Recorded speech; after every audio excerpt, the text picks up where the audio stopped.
సుమన్ టీవీలో మీ personal and business promotions కోసం కింది నెంబర్కి కాంటాక్ట్ చేయండి. Welcome to Suman TV. నేను నాగేంద్రచారి. ఇప్పుడు నేను మీ ముందు ఒక ప్రత్యేకమైన వ్యక్తిని పరిచయం చేయబోతున్నాను. ఎందుకు ప్రత్యేకం అంటే తాను అత్యధిక నిరుపేద కుటుంబంలో, గీత కార్మిక కుటుంబంలో పుట్టి చదువుకు దూరమై తాళ్ళెక్కి కాదు ఇది కాదు నేను చదువుకోవాలి, ఏదో సాధించాలనే పట్టుదలతో కాలేజీ చేరి అట్నుంచి క్యాంపస్లో చేరి మంచి స్టూడెంట్గా చదువుకుంటూనే ఉద్యమం వైపు మళ్ళీ విద్యార్థి సమస్యలపై పోరాడి ఓయూ యూనివర్సిటీకి ప్రెసిడెంట్గా చేసిన వ్యక్తి. ఆ తర్వాత సైబర్ క్రైమ్ పోలీస్ వ్యవస్థ మీద పిహెచ్డి చేసి డాక్టరేట్ పొంది తెలంగాణ ఉద్యమంలో కీలక పాత్ర పోషించి తెలంగాణ సాధించిన తర్వాత ఇటీవల కాలంలో కాంగ్రెస్ పార్టీలో చేరిన అనతి కాలంలోనే అత్యంత పేరు తెచ్చుకున్న నాయకుడు అతనే ఎవరో కాదు, డాక్టర్ ఒట్టికూటి రామారావు గౌడ్. సార్ నమస్తే. సార్ చెప్పండి, మీరు బాల్యం నుంచి ఈ స్థాయికి రావడానికి ఎత్తుపల్లాలు ఏమేమి చూశారు, అసలు మీ బాల్యం ఎలా గడిచింది? ప్రధానంగా మాది గీత కార్మిక నేపథ్యం ఉన్నటువంటి కుటుంబం. మా కుటుంబం అంతా కూడా తాడి చెట్లు ఎక్కేటటువంటి వృత్తి చేసుకుంటుంది. మా వృత్తిలో ప్రమాదాలు ఎక్కువ ఉంటాయి. మా నాన్నగారు తాడి చెట్టు మించి పడిపోవడం, ఆయన పడిపోయిన తర్వాత ఇంటి పెద్ద ప్రమాదానికి గురి అయినప్పుడు అప్పుడే 10th కంప్లీట్ అయి ఉన్నది.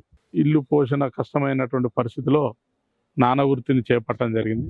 రోజు 30 తాడి చెట్లు ఎక్కేది. చిన్న వయసులో ఆ వృత్తి చేయడం చాలా ప్రమాదకరమైన తెలిసినప్పటికీ కూడా ప్రత్యామ్నాయం లేక, ఉపాధి లేక, ఇంటి బాధ్యతలు మోసే పరిస్థితులు, దానికోసం తప్పని 10th క్లాస్ చదివిన పాస్ అయినా ఇంటర్మీడియట్ జాయిన్ అయ్యే పరిస్థితిలో నాన్న ప్రమాదానికి గురి అయినాడు. ఇంచుమించు 15-16 సంవత్సరాల ప్రాయంలోనే మీరు 7 సంవత్సరాలు తాళ్ళు ఎక్కిన.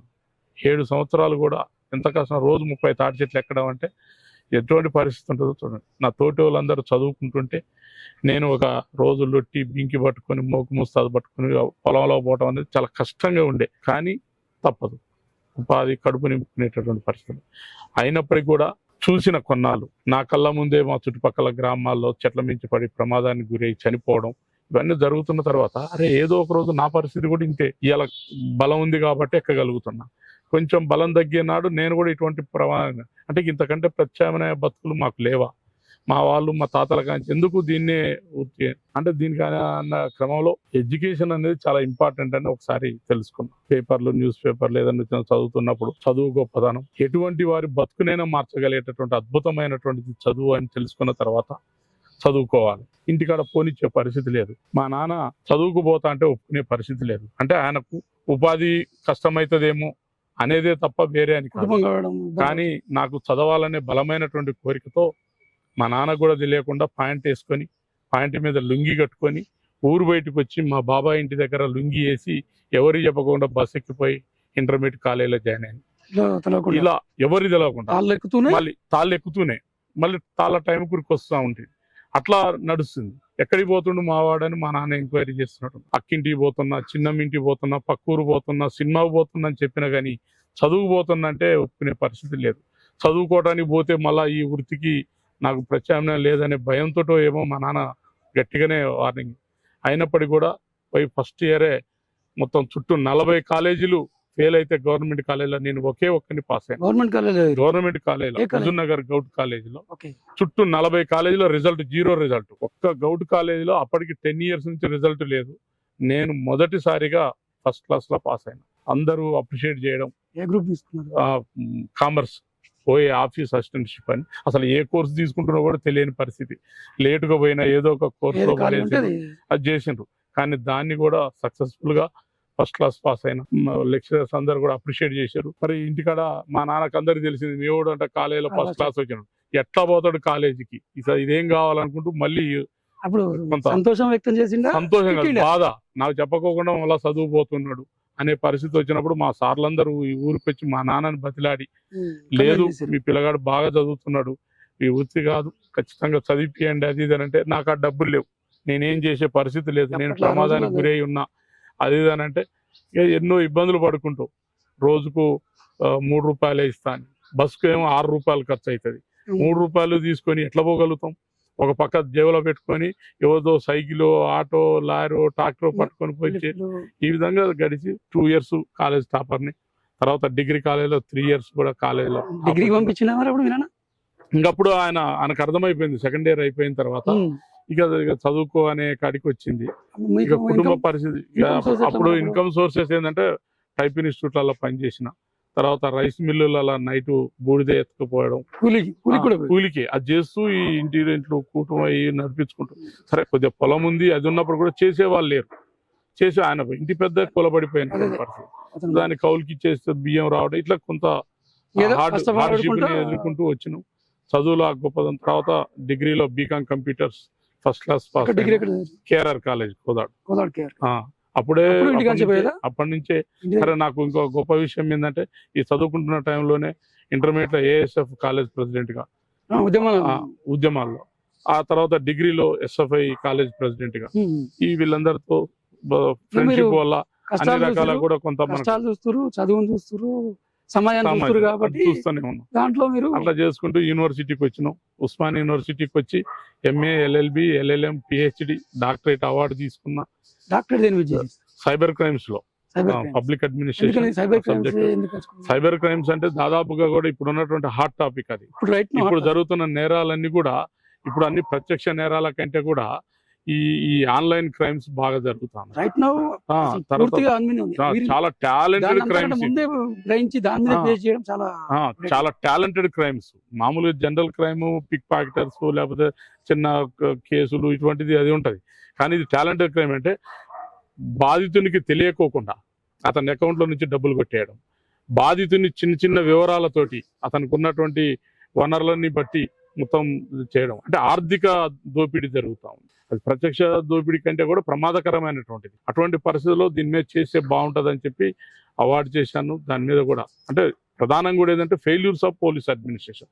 మామూలుగా ఒక కేసు నన్ను ఒక అతను దాడి చేశాడు అంటే ఎమ్మటే ఎఫ్ఐఆర్ రాయగలుగుతారు. పలానా అతను పలానా ఇన్సిడెంట్లు పలానా సమయంలో ఇట్లా చేయగలను. కానీ నా మెయిల్లో హ్యాక్ అయింది, నా అకౌంట్లో డబ్బులు పోయినాయి అంటే పోలీసులు నోరెళ్ళ పెట్టి చూసే పరిస్థితులు. పోలీసులు ఏం చేయలేని పరిస్థితి ఉంది ఆడ. అంటే ఏం చేయాలి, అసలు ఎక్కడి నుంచి మొదలు పెట్టాలి అంటే దానికి ఫెయిల్యూర్స్ ఏంది అనేటటువంటిది ఇప్పుడు ఉన్నటువంటి సందిగ్ధం. అందుకనే రోజు రోజుకు ఆన్లైన్ క్రైమ్స్ పెరిగిపోతున్నాయి. ప్రజల్లో ఆశ కావచ్చు, లేకపోతే తెలిసి తెలియక సమాచారాన్ని బయటికి ఇవ్వడం కావచ్చు, ఏదో ఒక కారణం అయితే వాళ్ళ చేతిలోకి వెళ్ళిపోతా ఉంది. ఇటువంటి దాని మీద చైతన్యం తీసుకురావాలనేటటువంటిదే నాకు ఉన్న టాపిక్. దాంట్లో కూడా చెప్పేసినాం. దాంట్లో కూడా నేను ఇచ్చినటువంటి థీసిస్లో కూడా టేక్ ఇమ్ ఏ కాప్ మేక్ ఇమ్ ఏ కంప్యూటర్ స్పెషలిస్ట్, లేదా టేక్ ఇమ్ ఏ కంప్యూటర్ స్పెషలిస్ట్ మేక్ ఇమ్ ఏ కాప్. అంటే ఒక కంప్యూటర్ స్పెషలిస్ట్ని తీసుకొచ్చి పోలీస్ గానైనా మార్చండి, లేదా పోలీసుల్ని తీసుకుపోయి కంప్యూటర్ స్పెషలిస్ట్ గానైనా మార్చండి. అప్పుడు మాత్రమే ఇటువంటి సైబర్ క్రైమ్స్ ని కంట్రోల్ చేయగలుగుతారు అనేది నా థీసిస్ లో ఇచ్చినటువంటి ప్రధానమైనటువంటిది. దాంతో డాక్టరేట్ అవార్డు వచ్చింది. తర్వాత ఉద్యమంలో మీ పాత్ర మీరు, ఎందుకంటే ఆల్రెడీ మీరు ఒక ఉద్యమ నేపథ్యం కలిగిరు, విద్యార్థుల సమస్యలపై పోరాడుతున్నారు. ఆ టైంలోనే తెలంగాణ ఉద్యమం ఊపందుకుంది. మీరు ఆ టైంలో ఓయూలో ఉన్నారు. ఇక ఓయూ అంటే తెలంగాణ ఉద్యమం అంటే చెప్పే పరిస్థితి కాదు, కేర్ ఆఫ్ ఓయూని తెలంగాణ. అప్పుడు మీరు ఆ ఉద్యమంలో ప్రత్యక్షంగా పాల్గొనడం మీకు ఎలాంటి అనుభూతులు ఉన్నాయి, ఎలా ఫేస్ చేసి? మనకు ఫస్ట్ నుంచే చదువు ఉన్నప్పటికీ కూడా ప్యారలల్ గా సమాజంలో ఎటువంటి పరిస్థితులు ఏ ప్రభావం ఉన్నా కానీ దాన్ని తొందరగా అబ్జర్వ్ చేసుకునేటటువంటి పరిస్థితులు. అందుకనే ఏఎస్ఎఫ్ ప్రెసిడెంట్ చేసిన, ఎస్ఎఫ్ఐ ప్రెసిడెంట్ చేసిన, ఉస్మానియా యూనివర్సిటీకి వచ్చినాక కూడా నేనున్న యాక్టివ్నెస్, తర్వాత మంచి ఉపన్యాసం ఇవ్వగలిగే కెపాసిటీ, ఇవన్నీ చూసి యూనివర్సిటీలో కూడా ఎస్ఎఫ్ఐ ప్రెసిడెంట్గా చేసినారు. అటువంటి సమయంలోనే తెలంగాణ రాష్ట్ర ఉద్యమం ఉవ్వెత్తున ఆకాంక్ష బలీయంగా పోరాటం జరుగుతూ ఉంది. ఫస్ట్ రోజు నుంచి కూడా అక్కడ ఆ రోజు 2009 నవంబర్ 29 రోజు ఉద్యమ ప్రారంభం. ఆ రోజే ఒక ర్యాలీ జరుగుతూ పోతా ఉంది. అక్కడ కేసీఆర్ గారు వాళ్ళు దీక్షలు ఏదో చేస్తా ఉన్నారు. దానికి సంఘీభావంగా ఎక్కడ ఎటువంటి సామాజిక సమస్య వచ్చినా ఉస్మానియా యూనివర్సిటీ ఉవ్వెత్తున ఎగిసిపడేటటువంటిది ఉంది. ఆ రోజు నుంచి కూడా ఫస్ట్ రోజు నుంచి ఆ ఉద్యమంలో నిలబడ్డా.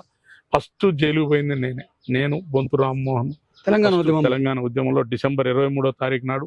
ఎప్పుడైతే డిసెంబరు 9వ తారీఖు నాడు చిదంబరం కీలక ప్రకటన చేసి తెలంగాణ రాష్ట్ర ఏర్పాటు due to the fight of agitation of the students అని చెప్పి దాని మీద ఎప్పుడైతే ప్రకటించిండో, మళ్ళీ అక్కడ ఆంధ్ర ప్రాంతంలో ఉన్నటువంటి ప్రజాప్రతినిధులు రాజీనామా చేయడం, మళ్ళీ దాని మీద ఉవ్వెత్తున నిలబడి చేసినప్పుడు అప్పుడు మోస్ట్ వాంటెడ్ లిస్ట్లో మమ్మల్ని పెట్టి ఫస్ట్ అరెస్ట్ చేసి నాతో పాటు పోయి జైల్లో చెంచలగూడ జైల్లో 16 రోజులు 16 రోజులు జైలు. 16 రోజులు డిసెంబర్ 23 నుంచి జనవరి 6, 2010 జనవరి 7 తారీఖున రిలీజ్ అయినాం.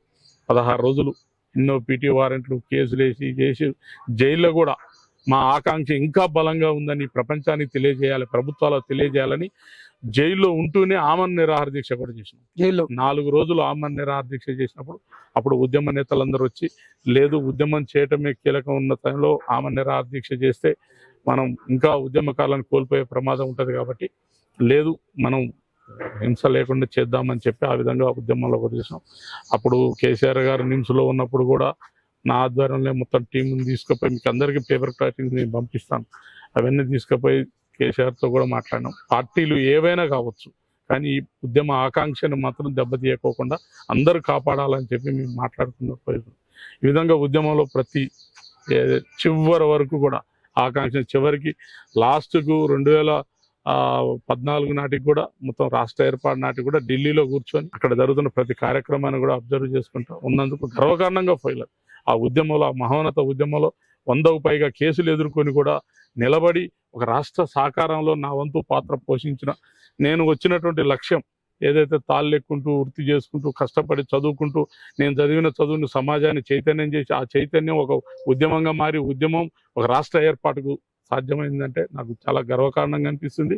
ఇటువంటి ఉద్యమాలు ఇప్పుడే కాదు చివరి జీవితం వరకు కూడా ఉద్యమ ఆకాంక్ష ఎప్పుడు కూడా పోదు. ఎక్కడైతే డిప్రెస్డ్ వాయిస్లెస్ పీపుల్ ఏదైతే ఉన్నారో వాయిస్లెస్ పీపుల్ తరఫున పోరాటానికి సిద్ధంగా ఉన్నాం. నేను అందుకనే ఎప్పుడు కూడా నేను బతకటం అనేది కాదు సమాజానికి మనం ఏం చేద్దాం అనే తపనతోటే పని చేసుకుంటూ పోతాం. లాఠీ దెబ్బలు తిన్నారు సార్ ఉద్యమంలో? ఎన్నోసార్లు లాఠీ దెబ్బలు తిన్నాము, తొడకు గాయాలైనాయి. ఒకసారి పోలీసు వాళ్ళు ఒకేసారి మేము ఆ ఫ్యాకల్టీ క్లబ్లో కూర్చొని సమావేశం వేసి భవిష్యత్ కార్యాచరణ ఎలా చేయాలని అనుకుంటూ పోతున్న క్రమంలో ఫ్యాకల్టీ క్లబ్లో ఒకేసారి పోలీసు వాళ్ళు ముట్టడించినప్పుడు ఆ కంప మించి దూకిపోతా ఉంటే తొడకు ఇనపశీల గుచ్చుకొని ఛానళ్ళు అదేంది టియర్ గ్యాసులకు ఎదుర్కొన్నాం. అక్కడ నుంచి ఎక్స్పైర్డ్ టియర్ గ్యాస్ అంటేనే ఆ స్మోకే మనం తట్టుకోలేము. అటువంటిది ఎక్స్పైర్ అయినటువంటి టియర్ గ్యాసులు వదిలితే మేము మాకు ప్రొఫెసర్లు వీళ్ళందరూ కూడా బకెట్లలో గోనె సంచులు ముంచి వచ్చినటువంటి టియర్ గ్యాస్ మీద వేసి మళ్ళీ దాన్ని తిప్పి మళ్ళీ రిటర్న్ పోలీసుల మీదకి ఇసిరేయడం అదొక పెద్ద మనం ఒక జమ్మూ కాశ్మీర్ యుద్ధం చూసినట్టు చూడొచ్చు. లేకపోతే అది ఒక అద్భుతమైనటువంటి ఘట్టంలో ఆ ప్రతి అణువు దాన్ని మనం ఉద్యమంలో మొదటి నుంచి చివరి వరకు ప్రతిరోజు ఉన్నాం. చివరి ఎన్నో ఇబ్బందులు ఎదుర్కొన్నాం, ఆర్థిక ఎన్ని ఎదుర్కొన్నా కానీ ఉద్యమం వైపు నుంచి ఒక్కడు కూడా వెనక్కేయలేదు. ఈ ఉద్యమం వద్దు అని లేదు, ఈ ఉద్యమం వల్ల కుటుంబాలు పోతున్నాయని ఏది జరిగినా ఆ రోజు ఆత్మహత్యలు చేసుకుంటున్న నిలబడి పోరాడి సాధించుకొని గెలిపించుకొని మన రాష్ట్రాన్ని అభివృద్ధి చేసుకునే దిశగా ప్రతి ఒక్కరు ప్రయత్నం చేయాలని పిలుపునిచ్చినాం. ఉద్యమం సక్సెస్ఫుల్ మీ లైఫ్ లో చాలా హ్యాపీగా సాధించారు. తదనంతరం ఉద్యమం కాలంలో ఉద్యమం చేశారు, తెలంగాణ రాష్ట్రం సిద్ధించింది, ఉద్యమకారులకు పెద్దపీట వేయడం జరిగింది. ఏదైతే కేసీఆర్ గారు సీఎం అయ్యారో నెంబర్ 1 ఉద్యమకారులు సీఎం అయ్యారు. మిగతా ఉద్యమకారులకు కొన్ని పెద్దపీట వేసిరని వాళ్ళు అనుకుంటారు కానీ ఉద్యమకారుల పట్ల అయితే మాత్రం నష్టం జరిగింది చాలా. టీఆర్ఎస్ ప్రభుత్వంలో టీఆర్ఎస్ ప్రభుత్వం ఉద్యమకారులకు నష్టమే చేసింది. ఎంతసేపు కొంతమంది అమరవీరులకు ఏదో కొంత చేసింది కానీ సరే చనిపోయిన కుటుంబాలు చేయడం తప్పుగా, కానీ బతికుండి ఎంతో మంది ఇప్పటికి కూడా తెలుసా అండి ఆరోగ్య సమస్యలు ఆ ఉద్యమం లేదు. లాఠీ దెబ్బలు తిని గోడల మీద దూకి కాళ్ళు ఎరగొట్టుకొని చేతులు ఎరగొట్టుకొని ఆ స్మోక్ కు ఇప్పటికి కూడా చాలా మంది లంగ్స్ ప్రాబ్లం ఇవన్నీ ఉన్నాయి. ఎంతో మంది కనీసం వాళ్ళకు ఒక భరోసా, అరే ఈ ఉద్యమకారుడికి కష్టం వస్తే ఆసుపత్రికి పోయి ఒక ఫ్రీ వైద్యం అందించుకునే పరిస్థితి లేనట్టుంటుంది. ఎన్నోసార్లు కేసీఆర్ దృష్టికి తీసుకుపోవాలని చూసినాం కానీ అతను అవైలబుల్ లేకపోవడం, ఎందుకో యూనివర్సిటీలో కూడా కాలు పెట్టే ధైర్యం చేయలేదు. కారణం ఇప్పటికి రమ్మనండి యూనివర్సిటీకి రాలేడు. ఎందుకంటే ఉద్యమకారుల ఆకాంక్ష ఆయన నెరవేర్చలేదు. నీళ్లు నిధులు నియామకాలు అని చెప్పిండు కానీ వాళ్ళ కుటుంబ నియామకాలు దాని చుట్టే తిరిగినాయి. నిధులు అంటే ఇక మనకు తెలుసు అన్ని అవినీతి పాలైనాయి. నీళ్ళ జోలికి వస్తే ప్రాజెక్టులు కట్టిండు, ఆ ప్రాజెక్టులన్నీ కూలిపోయే దశకు వచ్చినాయి. చూడండి ఇలా ఎప్పుడో నెహ్రూ గారి కాలంలో కట్టిన ప్రాజెక్టులు ఇప్పటికి కూడా చిన్న మరమ్మతు లేకుంటుంది. నీ కళ్ళ ముందు ఈ మధ్య మన డబ్బులతోటి ప్రజల డబ్బుతోటి కట్టినటువంటి ఎన్నో కాళేశ్వరం లాంటి ప్రాజెక్టులు అవన్నీ కూడా ఎటువంటి పరిస్థితులు ఉన్నాయి. అంటే అతనిలో ఒక చిత్తశుద్ధి లేకపోవడం. తెలంగాణ రాష్ట్రం కోసం పోరాడినా కాబట్టి నేను ఎన్ని తప్పులు చేసినా చెల్లి అవుతుంది అనుకున్నా. ప్రజలు అట్లా ఒప్పుకోరు.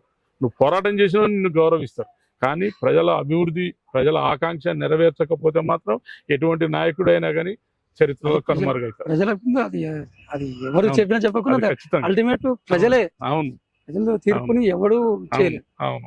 అయితే సార్, ఉద్యమంలో అంతగానం పాల్గొన్నారు మీకు ఉద్యమకారులంతా, అది బీఆర్ఎస్ కానివ్వండి, కాంగ్రెస్ కానీ, వేరే వేరే వేరే కానివ్వండి, ఉమ్. రాజకీయ పార్టీలో చేరాలనిపించలేదు ఆ రోజుల్లో? అంటే యాక్చువల్గా ఏమనుకున్నాం అంటే తెలంగాణ ఉద్యమం జరుగుతున్న టైంలో స్వతంత్రంగా పోరాటం చేస్తేనే, రాజకీయ పార్టీల ప్రభావం లేకుండా చేస్తేనే నిస్వార్థంగా పోరాటం చేస్తామని బలంగా నమ్మినాం. ఎందుకంటే గతంలో చూసినాం 69 తర్వాత మళ్ళీ కేసీఆర్ మధ్యలో జంతర్ మంతర్ కాడ పెట్టడం, ఎవరో ఏదో చెవులో చెప్పడం, మళ్ళీ దీక్షను వదిలేయడం, మళ్ళీ ఇక్కడ ఖమ్మం దగ్గర పెట్టడం, మళ్ళీ జ్యూస్ తాగడం, ఇవన్నీ జరుగుతున్నప్పుడు ఏమైందంటే కొన్ని రాజకీయ పార్టీలకు పార్టీ స్వార్థాలు ఉంటాయి. ఆ స్వార్థాల వల్ల ఒక్కోసారి లక్ష్యానికి నష్టం జరుగుతూ ఉంది. నిస్వార్థంగా ఉన్నవాళ్ళు, ఎవరైతే బాధితులు, ఎవరైతే నిరుద్యోగులు, తర్వాత ఈ రాష్ట్రంలో అభివృద్ధికి ఆమడ దూరంలో ఉన్నటువంటి వాళ్ళు, ఇటువంటి వాళ్ళు పోరాటం చేసి తెచ్చుకుంటేనే ఈ రాష్ట్రం డెవలప్ అవుతుందని నమ్మి ఆ దిశగానే మేము ఏ పార్టీకి పోకుండా, రాష్ట్రం వచ్చిన తర్వాత ఆలోచిద్దాం కానీ రాష్ట్రం రావడానికి పోరాటంలో మాత్రం రాజకీయ ఎటువంటి పడొద్దు అని చెప్పి మేము ఉద్యమంలో రాజకీయ మాట్లాడుకోలేదు. ఎజెండా పట్టదలుచుకోలేదు, అంతే సాధించారు, అప్పుడు అంతే అంతే. తదనంతరం రాష్ట్రం సిద్ధించింది, అవును కళ నెరవేరింది. అవును. తర్వాత ఏం ఏం చే- ఏం ఏం టేకప్ చేశారు? అంటే యాక్చువల్గా ఏంటంటే ప్యారలాల్ గా ఒక మనిషికి కొన్ని లక్ష్యాలు, ఎడ్యుకేషన్ తో పాటు సమాజంలో చైతన్యం చేయాలి. తెలంగాణ రాష్ట్రం కోసం పోరాడినాం. వాట్ నెక్స్ట్ అనేటటువంటి వచ్చింది, ఏం చేస్తే బాగుంటుంది అనేటటువంటి క్రమంలో ఒకసారి ఢిల్లీ పిహెచ్డి ఇంటర్వ్యూకి పోతున్నప్పుడు ఒక ప్రొఫెసర్ చేతిలో సర్దార్ సర్వాయి పాపన్న మహారాజ్ అని, the Brave king of Telangana, the forgotten king of Telangana అని చెప్పి కేంబ్రిడ్జ్ యూనివర్సిటీ ఒక బుక్ రాసింది, the social history of the Deccan 8 Indian lives అని ఒక బుక్ రాసింది. ఆ బుక్కులో 8 గొప్ప వ్యక్తుల యొక్క చరిత్రను రాసింది. దాంట్లో పాపన్నది నెంబర్ 1. నేను ఆ ఇంటర్వ్యూ పోతున్నప్పుడు ఒక ప్రొఫెసర్ చేతిలో ఉంది. అంటే అప్పటికి మామూలుగా పాపన్న అని ఏదో చిన్న చిన్న పాటలు గేయాల కనిపించింది, కానీ అంతగా దాని మీద మనకు కూడా అవగాహన లేకపోవడం. ఇంత గొప్ప వ్యక్తి తెలంగాణ ప్రాంతంలో మొత్తం అక్కడ ఆంధ్రప్రదేశ్, కర్ణాటక, మహారాష్ట్ర ఈ ప్రాంతాల్లో 21 కోటలు కట్టి 30 సంవత్సరాలు పరిపాలన చేసి 7.5 నెలలు గోల్కొండకు చక్రవర్తిగా ఏలటం అంటే మామూలు విషయం కాదు. కానీ ఇది చరిత్ర ఎందుకు మరుగున పడింది, ఎందుకు అనగదొక్కబడింది, మాకెందుకు తెలియలేదు అనేది మాకు తెలియదు. అయితే ఆ ప్రొఫెసర్ చేతిలో ఉన్నప్పుడు నేను అడిగిన, ఏంటి సార్ ఈ బుక్, వాట్ ఈస్ హీ అంటే, is the world revolution, is the example to అది అని చెప్పాను. అరే ప్రపంచ విప్లవాలకి ఏంది ఈయన ఎగ్జాంపుల్, ఎవరైనా ఊజీ అంటే he belongs to Telangana reason అనగానే నేనేమంటే ఉండి, sir I'm also same reason sir అనగానే అప్పుడు వచ్చేసి నేను తెలుసుకున్న తర్వాత మనకు తెలుసు కదా, I'm also same reason same community sir అన్న. అప్పుడు ఆ ప్రొఫెసర్ ఒక మాట అన్నాడు, నాకు చాలా బాధ అనిపించింది. You stupid useless fellow, you don't know him, it is a shameful to your Telangana and your community people, your reason people also అన్నాడు. ఇంత గొప్ప వీరుడు మీరు ఇంకా మాకు తెలియదు అంటారు. ప్రపంచం చదువుతుంది ఈ చరిత్ర, మీరు ఎందుకు చదవలేకపోయినారు అన్న తర్వాత అసలు ఆ ఇంటర్వ్యూ రష్యన్ స్టడీస్ లో నాకు ఎంఫిల్ ఇంటర్వ్యూ వచ్చింది. అది ఎందుకు పోతున్నా కూడా అర్థం కాలే. లేదు I want go back to Telangana, ఈ పాపన్న మీద ఏదైనా చెయ్యాలనేది మైండ్ లో పడిపోయిన తర్వాత ఇక నేను వెనక్కి తిరిగి చూడలేదు. ఆ ఇంటర్వ్యూ చేసిన ఏదో అయిపోయింది. తర్వాత ఇంటర్వ్యూ మరి మిస్ అయిందో పోయిందో కూడా నేను పట్టించుకోలేదు.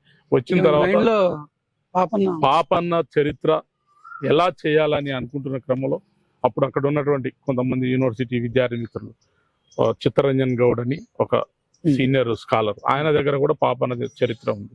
దాంతో మాధు సత్యం గౌడ్, వీళ్ళు ఎప్పుడు ఈ పాపన్న చరిత్రను ఎట్లా ప్రాపగేట్ చేయాలనేటటువంటి ఒక కాంక్షతో ఎదురు చూస్తున్నటువంటి వ్యక్తులు.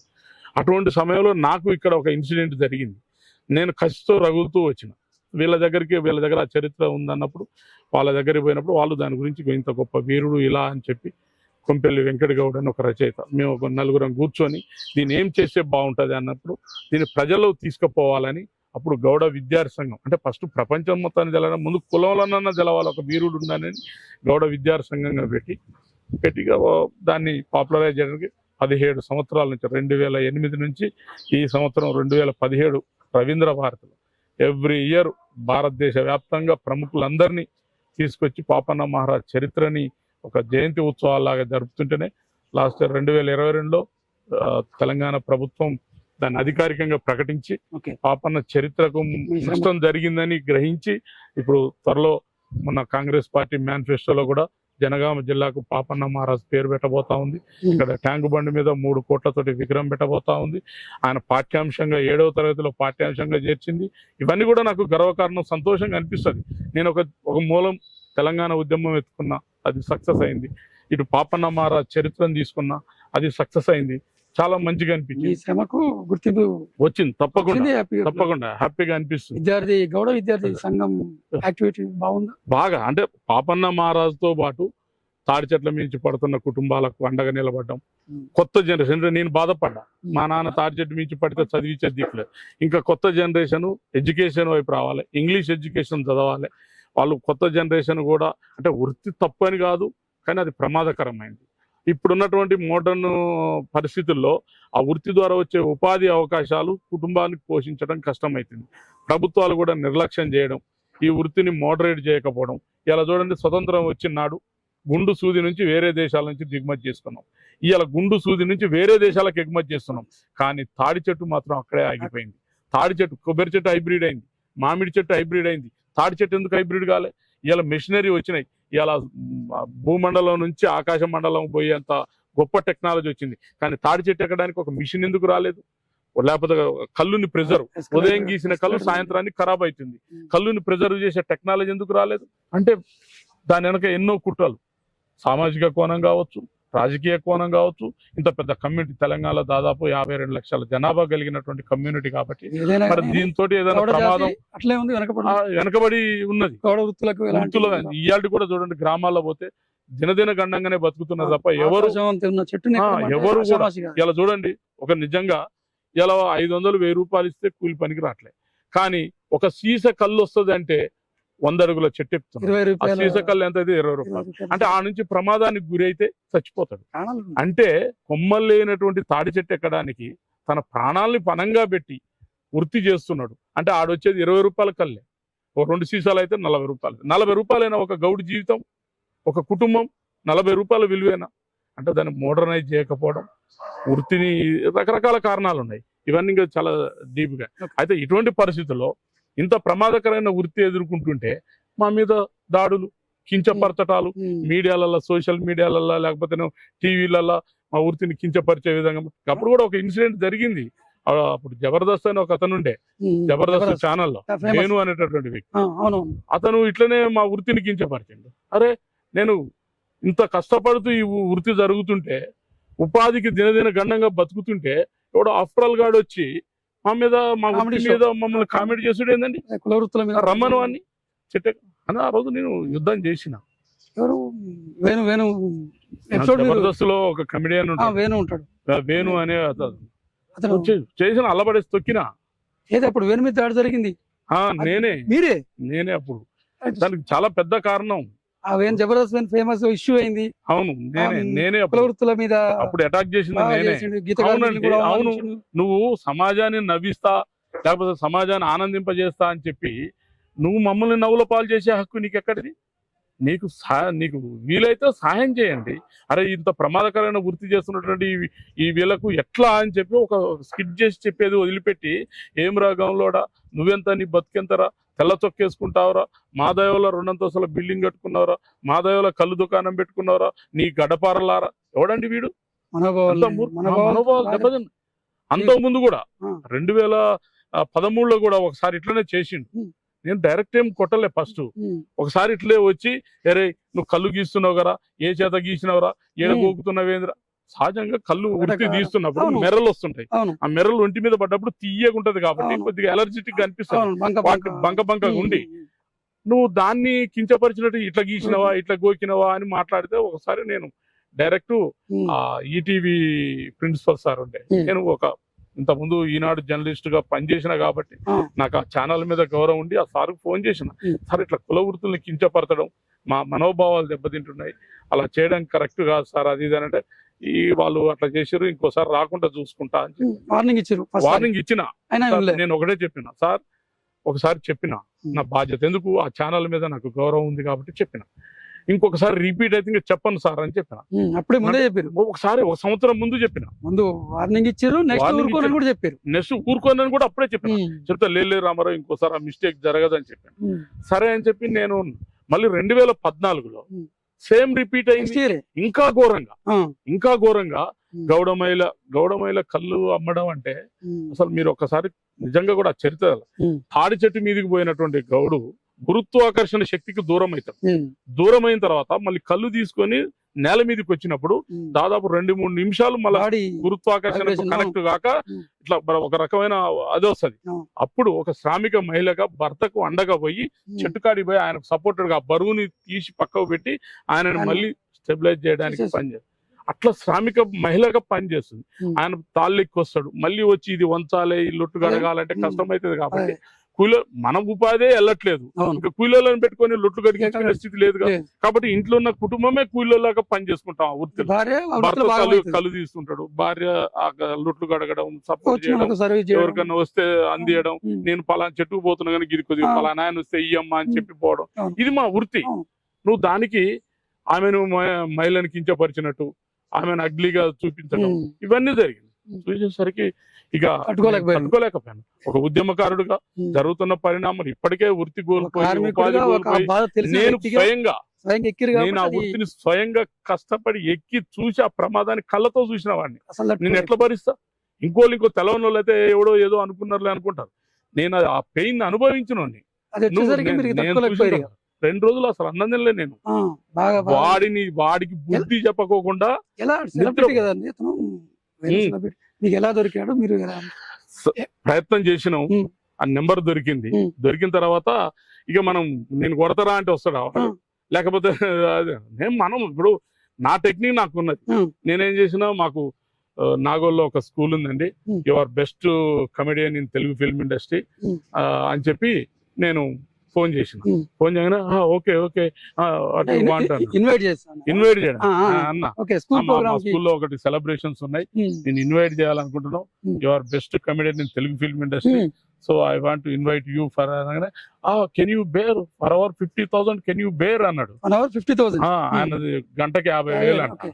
నీ 50,000 కోసం మా బతుకులు నాశనం చేస్తారు అనుకొని మనసులో అనుకున్నా. No problem, don't worry, we have plenty of money.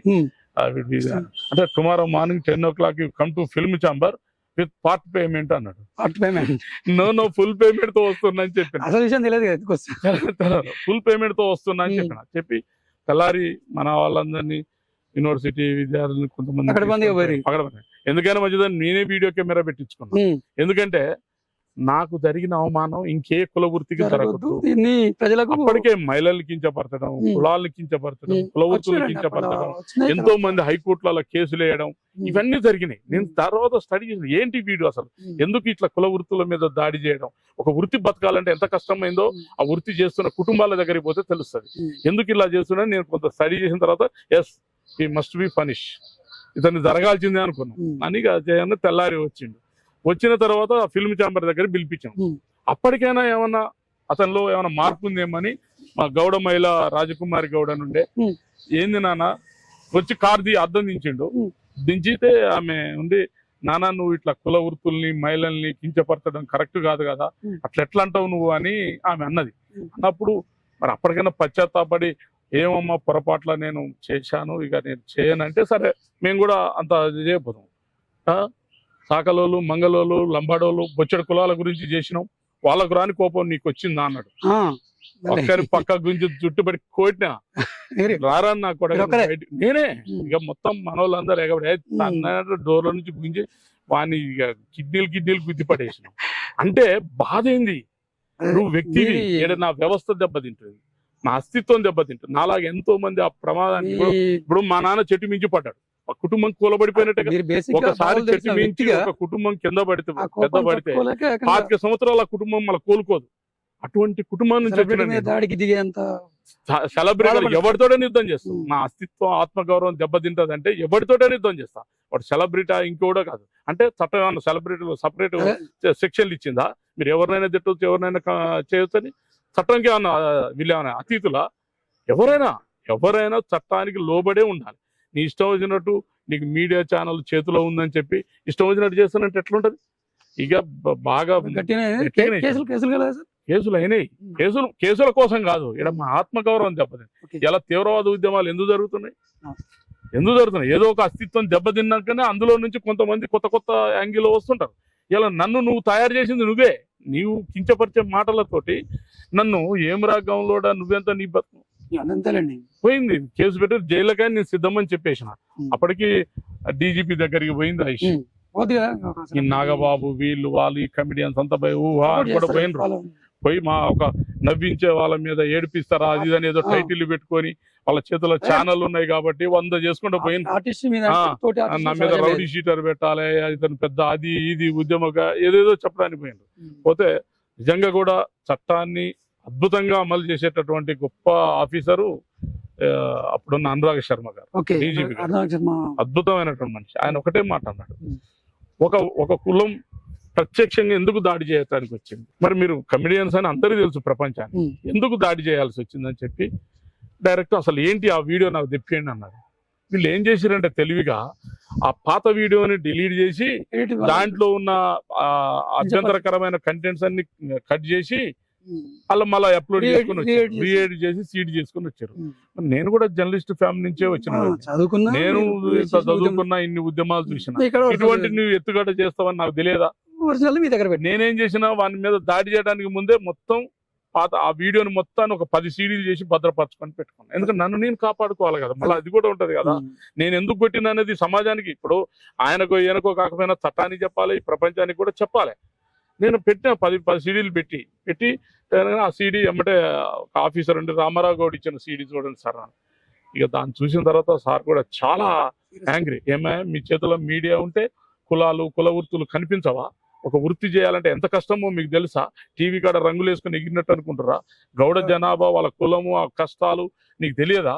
ఈ రాష్ట్రంలో ఎంత వాళ్ళ పోరాటం, ప్రతి పోరాటంలో వాళ్ళు కీలకమైనటువంటి వ్యక్తులు ఇలా రాజకీయ రంగంలో, ఆర్థిక రంగంలో, వృత్తి రంగంలో ఉన్నారు. అటువంటి వృత్తిని నువ్వు ఎలా కించపరిచేటట్టు మాట్లాడతావు? అసలు ఎవరినైనా నువ్వు కించపరిచే నువ్వెవరు? వీలైతే అని గట్టిగా క్లాస్ బీకగానే ఇక మొత్తం కమెడియన్స్ అంతా జారుకున్నారు అక్కడి నుంచి. అప్పటికి మమ్మల్ని జైలు పంపడానికి సిద్ధం చేశారు. తర్వాత ఏంది, అది తప్పు కాదు, వాళ్ళు ప్రొటెక్ట్ చేసుకున్నారని చెప్పి మమ్మల్ని బెయిల్ ఇచ్చి బయటికి పంపించారు. తర్వాత కేసు కొట్లాడినా ఆయన ఏదో జరిగిపోయింది. అది అతనే వచ్చి నేనే పొరపాటు చేసుకున్నా అని చెప్పి ఏదో వచ్చి విత్డ్రా చేసుకుంటూ, అయినా ఇప్పటికి కూడా నా మనసు అతన్ని క్షమించబుద్ధి కాదు. నేను క్షమించను, ఎందుకంటే నన్ను తిట్టు నేను భరిస్తా. కానీ ఒక అస్తిత్వాన్ని తిట్టడం ఇంత పెద్ద చరిత్ర ఇయ్యాలి ఏందండి? మా కులం ఎంతగా అది ఉంది. ఇలా ఏ పోరాటంలో తక్కువ? ధర్మభిక్షం గారు, బాలాగౌడు, తర్వాత సొంత పోరాటాలు చేసినటువంటి బత్తిని మొగలయ్య గౌడు, గున్నాల కృష్ణగౌడ్ ఉరిదీయబడ్డాడు. తెలంగాణ గడ్డ మీద మొదటిసారి ఉరిదీయబడ్డటువంటి బిడ్డ ఈ గౌడ బిడ్డ. భూస్వామ్య వ్యతిరేక పోరాటం చేసి 100,000 మందికి పెళ్లిళ్ళు చేసిన వంగ ఫకీరయ్య గౌడ్ లాంటి వాళ్ళు. ఈడ పాదరస శివాలయం, భారతదేశంలోని అతిపెద్ద పాదరస శివాలయం కట్టిన విఠల్ మహారాజ్ గౌడ్ దేశించిన వాళ్ళు. ఇదే గడ్డ మీద ధర్మభిక్షం గారు ఉద్యమ పాఠాలు నేర్పి ప్రజలందరినీ సమాయత్తం చేసి రజాకారుల పోరాటం చేసి ఇంత మహానుభావులు పుట్టినటువంటి కులం. ఈ గడ్డకు మా సేవలు ఉన్నాయి. ఎవడో అనామకుడు వచ్చి ఇట్లా పడితే అట్లా పడితే మాట్లాడుతూ పాపన్న మహారాజు ఈ ప్రాంతంలో బడుగు బలహీన వర్గాల్ని అంటేసుకొని సాకలి సర్వన్న, మంగలి మాసన్న, దూదేకల పీర్ సాహిబు, కొత్తవాళ్ళ మీర్ సాహిబు, ఎరకల చిట్టేలు, కుమ్మరి గోవిందు, జక్కుల పెరుమాళ్ళు, ఇట్లా అన్ని కులాల్ని వెంట పెట్టుకొని ఒక బహుజన చక్రవర్తిగా నిలబడ్డటువంటి చరిత్ర. అటువంటి వారసత్వం నుంచి వస్తే ఒక అనామకుడు వచ్చి నోటికొచ్చిందల్లా టీవీ ఛానల్ పెట్టుకొని సెట్లు ఒప్పుకుంటాం. ఇప్పుడే కాదండి, ఇటువంటి కంటెంట్ ఎప్పుడు చేసినా ఎవడు చేసినా క్షమించేది లేదు. వాడికి ఇదే బుద్ధి మాత్రం జరుగుతూనే ఉంటది. నేను ఎప్పటికీ క్షమించను అతన్ని. ఒకలా అతను పశ్చాత్తాపడి అతను ఏదైనా చేసుకోవచ్చు, కానీ ఒక అస్తిత్వాన్ని కించపరిచిన వాడిని మాత్రం ఎప్పుడు క్షమించను. ఎందుకంటే అస్తిత్వం అనేది మనకు ఆత్మగౌరవం లాంటిది. దాన్ని దెబ్బతీస్తే ఎట్లా ఒప్పుకుంటాం? ఆకలి బాధనైనా సహిస్తాం, కానీ ఆత్మగౌరవం విషయంలో మాత్రం తగ్గేదే లేదు. అతనికి ఎప్పటికి కూడా క్షమాపణ లేదు. చరిత్ర గొప్పగా ఉన్నది. తెలంగాణ సాధించారు, గౌడన్ల కోసం పోరాటం చేశారు, మీ అది రివీల్ అయింది. తదుపరి మీ పయనం ఎట్టు? అంటే యాక్చువల్గా నాకు ఒక గొప్ప ఆశయం ఉండే, రాజకీయంగా కూడా ముందుకు నడవాలి. అంటే ఇప్పుడు కుల ఉద్యమం, జైగౌడ్ ఉద్యమం జాతీయ అధ్యక్షుడిగా దక్షిణ భారతదేశం అంతా తిరిగి గౌడుల సమస్యలపై ఈ మొత్తం కర్ణాటక, మహారాష్ట్ర, తమిళనాడు, గోవా, తర్వాత ఈ ఆంధ్రప్రదేశ్, తెలంగాణ ఇన్ని ప్రాంతాలు తిరుగుతూ చైతన్యం చేసుకుంటూ వస్తా ఉన్నాం. ఇప్పుడు మొన్న ఢిల్లీ కూడా పోయి ఈ మొత్తం ఈ చరిత్ర దీని మీద ఇంకా రీసెర్చ్ జరగాలి, కుల వృత్తుల మీద రీసెర్చ్ జరగాలి, తాడి చెట్టును హైబ్రిడ్ చేయాలి, కళ్ళును ప్రిజర్వ్ చేయాలి, తర్వాత పొట్టి తాడి చెట్ల ద్వారా ఎక్కువ ఉత్పత్తిని పెంచాలి, ఒక ఆరోగ్యకరమైనటువంటి పానీయాన్ని అందించాలి. ఈ జనం అంతా కూడా ఈ మద్యం మత్తులో పడి లక్షల మంది కుటుంబాలు కూలిపోతా ఉన్నాయి. ఈ కళ్ళు అనేది ఒక ఆరోగ్యకరం, ఒక మెడిసిన్ లాంటిది కాబట్టి దీన్ని ఇంకా ప్రమోట్ చేసి ఎక్కువ మందికి మంచి ఉపాధితో పాటు ఆరోగ్యాన్ని కల్పించే ప్రయత్నం చేయాలని ఈ ప్రయత్నం చేస్తున్నటువంటి క్రమంలో నా బలం సరిపోవడం లేదు. రాజకీయంగా కూడా దీని అవసరం ఉంది. రాజకీయంగా ఒక స్టెప్ ముందుకు పోతే రేపు భవిష్యత్తులో ఈ కుల వృత్తులకు, బహుజన కులాలకు, తెలంగాణ ప్రాంతంతో పాటు దేశంలోనూ అన్ని వర్గాల ప్రజలకు కూడా మంచి జరగాలంటే ఒక జాతీయ పార్టీ లాంటి దాంట్లో పనిచేయాలని కూడా నాకున్నది. ఇంకోటి కూడా ఏంటంటే, చిన్నప్పుడు మా నాన్న మొత్తం ఊరు మొత్తం పార్టీ మారిన మా నాన్న ఒకరు కాంగ్రెస్ పార్టీలో పనిచేస్తుండే. ఆ రోజు కాంగ్రెస్ జెండాలు చుట్టి నా ఒంటికి చుట్టిన నాడే నా మీద ఒక బలమైన ముద్ర 3 రంగుల జెండా అనేది. ఏ పార్టీ మీటింగ్ పోయినా నన్ను జెండాలు చుట్టు కట్టుకొని పార్టీలో ఒక ట్రాక్టర్లు ఎక్కించుకొని ఇట్లా నిలబెట్టి తీసుకుపోతా ఉండే. చిన్నప్పుడే పార్టీ గొడవలు వచ్చినాడు కూడా ఎండాకాలం వచ్చిందంటే రాళ్ళు కర్రలు ఇళ్ళ మీద పోసుకొని, అంటే పార్టీ ప్రత్యర్థులను ఎదుర్కోవడానికి అట్లా అవన్నీ చూసుకొని వచ్చినోని. నా మైండ్లో చిన్నప్పటి నుంచే దాని మీద ఒక రకమైన మా నాన్న మోసిన జెండా. మా నాన్న ఆ రోజు ఎందుకు మోస్తుండో నాకు తెలియదు, అసలు ఆ కాంగ్రెస్ సిద్ధాంతం ఏంటో కూడా నాకు తెలియదు, కానీ మా నాన్న మోసిన జెండా అనేది నాకు ఉండేది. కానీ ఈ ఇన్నేళ్ల పయనంలో నేను ఒక పిహెచ్డి చేసిన తర్వాత నేను ఆలోచించింది ఏంటంటే, మా నాన్న మోసిన జెండే సరైనది. మా నాన్న ఏం మోసిండు? కాంగ్రెస్ జెండా మోసిండు. అంటే ఈ భారతదేశానికి కాంగ్రెస్ పార్టీ అవసరం ఉంది అని మా నాన్న చదువు రాకుండా ఒక నిరక్షరాస్యుడిగా ఉండి జెండా మోసిండు.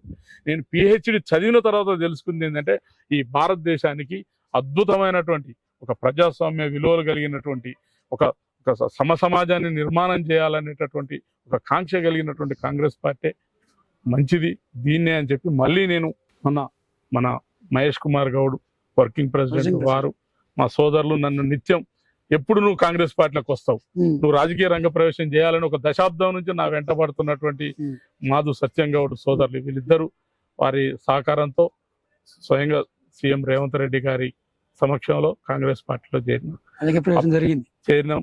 దాని మీద కూడా కాంగ్రెస్ పార్టీలో ఉన్న వాళ్ళు అందరూ కూడా అరే మంచి నిర్ణయం తీసుకోవడం జరిగింది. పార్టీ అంటే మహాసముద్రం లాంటిది. అవును, సీనియర్లు, మహా సీనియర్లు. అవును, దట్టు మీ బ్యాక్గ్రౌండ్ నల్గొండ జిల్లా పెద్ద లీడర్. అవును, ఇప్పుడు చాలా మంది రాజకీయాల్లో రాణించి ఉన్నారు. అవును.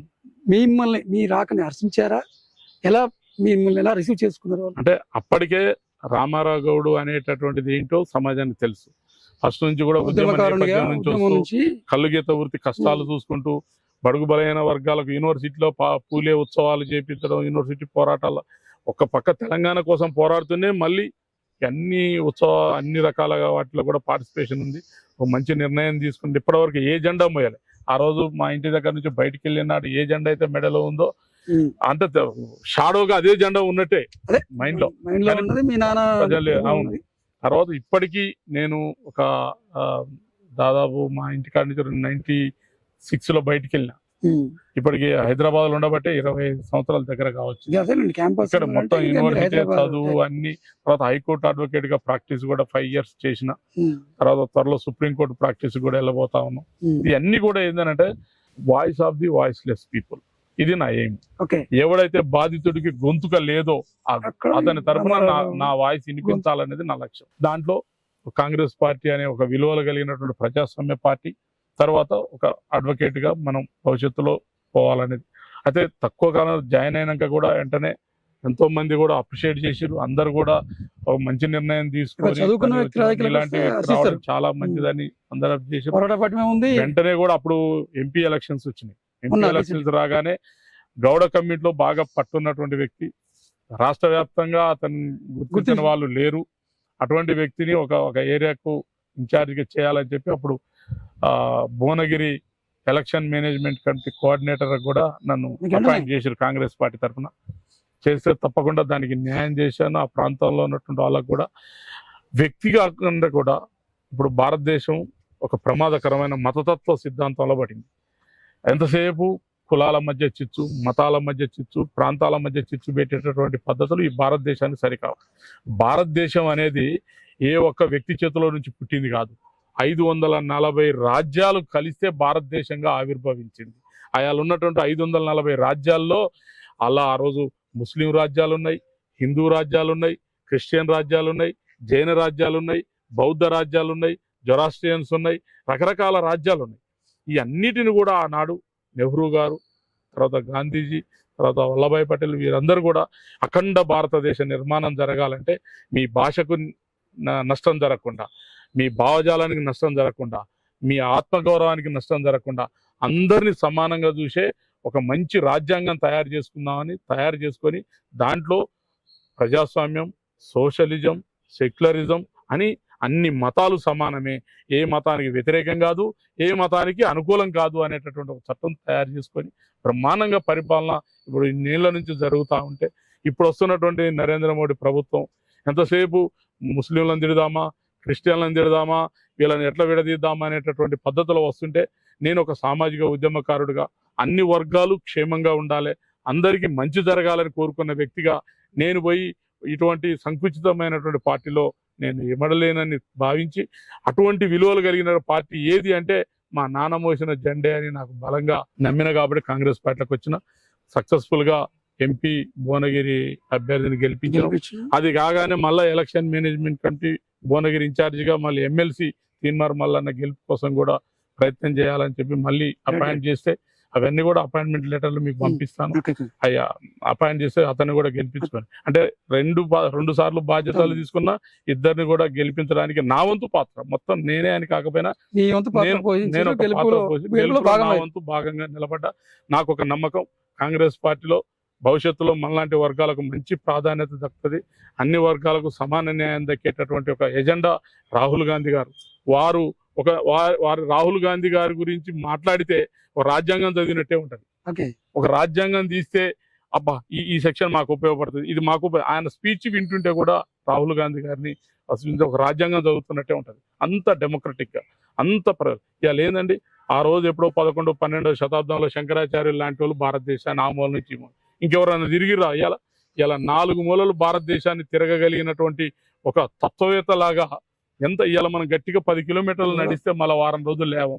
అటువంటిది ఇన్ని వేల కిలోమీటర్లు జోడో యాత్ర ద్వారా ప్రజలకు ఏం సందేశం ఇచ్చిండు అంటే, ఈ మూలనున్న ప్రాంతం కలిసి ఉండాలి అనేటటువంటి ఒక చిన్నటువంటి రాహుల్ గాంధీ గారి నాయకత్వంలో పనిచేయడానికి భవిష్యత్తులో కూడా ఇలా మా కమ్యూనిటీకి కూడా నేను చాలా మంది అడిగినారు, అయ్యో నువ్వు ఇంత కుల ఉద్యమం చేసి ఒక రాజకీయ పార్టీలో పోవడం ఎట్లా, ఏమిటి అది అని కూడా. అంటే నేను ఒకటే అన్నా, కులాన్ని రక్షించడానికి ఒక సంఘం ఉంది, కానీ కులం కడుపు నింపాలంటే రాజకీయ అవసరం కూడా ఉంది.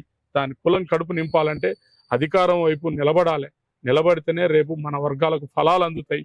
కాబట్టి కులం కడుపు నింపే బాధ్యత, నిన్నటిదాకా కులాన్ని రక్షించే బాధ్యత తీసుకున్నా, యుద్ధం చేసిన, జైళ్ల పాలైన, కేసుల పాలైన, అన్నీ చేసినాం, ఎక్కడ కూడా వెనక్కు తగ్గలే. ఇవాళ కులం కడుపు నింపాల్సిన బాధ్యత మన మీద ఉంది. ఎందుకంటే ఇప్పటికే మేము ఉస్మానియా యూనివర్సిటీలో రీసెర్చ్ కూడా చేయించినాం. తాటి చెట్టు మించి దింపిన కళ్ళు 1 డేలో ఖరాబ్ అయ్యేదాన్ని ఇలా 13 నెలలైనా ఖరాబు కాకుండా ప్రొఫెసర్ భీమా నాయక్ గారి పర్యవేక్షణలో దాన్ని పరిశోధన చేయించడం బ్రహ్మాండంగా కూడా ఆ పరిశోధన సక్సెస్ అయింది. రేపు అది ప్రభుత్వం టేకప్ చేస్తే ఎంతో మంది గీత కార్మికులకు న్యాయం జరుగుతుంది. అంటే ఇలా ఉదయం గీసిన కళ్ళు సాయంత్రం వరకు ఎవరు దాకపోతే దేశపై కుడితిలో పోసి, అరే ఇంత కష్టపడి ఎక్కి దిగి తిని ఈ కళ్ళు దేశపై అందులో పోయాలంటే మనసు రాకుండా, ఇవాళ అటువంటి పరిస్థితి లేదు. బ్రహ్మాండంగా దాన్ని ప్రిజర్వ్ చేయడం ద్వారా కుక్కోలు, లిమ్కా లేకపోతే మద్యానికి ధీటుగా ఒక ఆరోగ్యకరమైన పానీయం, ఎటువంటి విలువలు లోపించకుండా, దాంట్లో ఎటువంటి విష కంటెంట్ లేకుండా దాన్ని అద్భుతంగా చేసినటువంటి ప్రొఫెసర్ గారి సారథ్యం. తర్వాత Indian institute of chemical technology వాళ్ళు కూడా తాటి చెట్టుని హైబ్రిడ్ చేయడానికి ప్రయత్నం చేస్తూ ఉన్నారు. అవి కూడా మేము చూసినాం. రేపు ప్రభుత్వం దృష్టికి తీసుకుపోయి ఈ 2 జరిగినాయంటే ఈ వృత్తి బంగారం, ప్రమాదాలు ఉండవు. ఇప్పుడు సంవత్సరానికి 1000 మంది చెట్ల మించి పడిపోతా ఉన్నారు. 650 మంది పర్మనెంట్ డిజేబుల్స్, అంటే ఒకసారి చెట్టు మించి కింద పడ్డ తర్వాత పూర్తిగా, ఎందుకంటే నడువుకు ముస్తాదు ఉంటుంది, ఆ నడుము ఒకసారి పటక్కుని ఇరిగిపోతుంది, ఇంకా జీవితకాలం బెడ్ మీద, అంటే పర్మనెంట్ డిజేబుల్స్. ఒక 200 మంది చిల్లర టెంపరీ డిజైన్, అంటే కాలో చేయి ఇరిగి మళ్ళీ 6 నెలలకు సంవత్సరానికి కోలుకున్నాడు. ఒక 200 మంది డెత్స్ అయ్యిగా ఎవ్రీ ఇయర్. భారతదేశ సరిహద్దుల్లో కూడా ఇంతమంది చచ్చిపోరండి. మా కులంలో ఆ వృత్తిలో ఇటువంటి ప్రమాదం ఉంది కాబట్టి దీనికి భవిష్యత్తుకు ఒక అద్భుతమైనటువంటి ఒక పరిష్కారం చూపించాలి. దానికి రాజకీయ అవసరం తప్పకుండా ఉన్నది. అంటే నాకంటే ముందు రాజకీయ నాయకులు లేరా అని మీరు అనుకోవచ్చు. ఎంతో మంది ప్రయత్నం చేస్తూ ఉన్నారు. నాకు ఒక అవకాశం. ఇప్పుడు నాకంటే ముందు ఎంతో మంది పాపన్న మహారాజు పుట్టిన కానీ ఎంతో మంది గౌళ్ళు పుట్టినారు, చచ్చిపోయినారు. కానీ వాళ్ళు ఎవరు ఆయన ఉత్సవాల్ని బయటికి తీసుకొచ్చి చేయాలనుకోలే. నాకు వచ్చింది ఆ అదృష్టం. 17 సంవత్సరాలుగా భారతదేశం మొత్తం పాపులరైజ్ చేసి ఇలా పాపన చరిత్రని ప్రపంచ చరిత్రలో ఉన్నదాన్ని ఇలా ప్రభుత్వం గుర్తించేలా చేయగలిగిన ఇటువంటి అదృష్టం కూడా నాకు దక్కిందేమో. రేపు ఈ వృత్తికి సర్వీస్ చేసి అణువు ఆ వృత్తిలో కష్టం చూసిన నేను రేపు ఈ వృత్తికి ఒక పరిష్కారాన్ని, నేను చదివిన చదువు కావచ్చు, నేను చేసిన పోరాటం కావచ్చు, భవిష్యత్తులో నాకు ఒక అదృష్టం దక్కి ఆ సమస్యకు పరిష్కారం చేస్తే ఈ కులంలో పుట్టినందుకు, ఈ గడ్డ మీద పుట్టినందుకు, ఈ వర్గాలలో పుట్టినందుకు, ఈ పార్టీ కోసం మనం సేవ చేసినందుకు నాకు కూడా ఒక సంతృప్తికరమైనటువంటి ఉంటుంది. కాబట్టి భవిష్యత్తులో ఆ దిశగా జరగాలని, అది కాంగ్రెస్ పార్టీ ద్వారా సాధ్యమవుతుందని నమ్మినాం కాబట్టి కాంగ్రెస్ పార్టీలో రాజకీయ ప్రవేశం చేసినాం.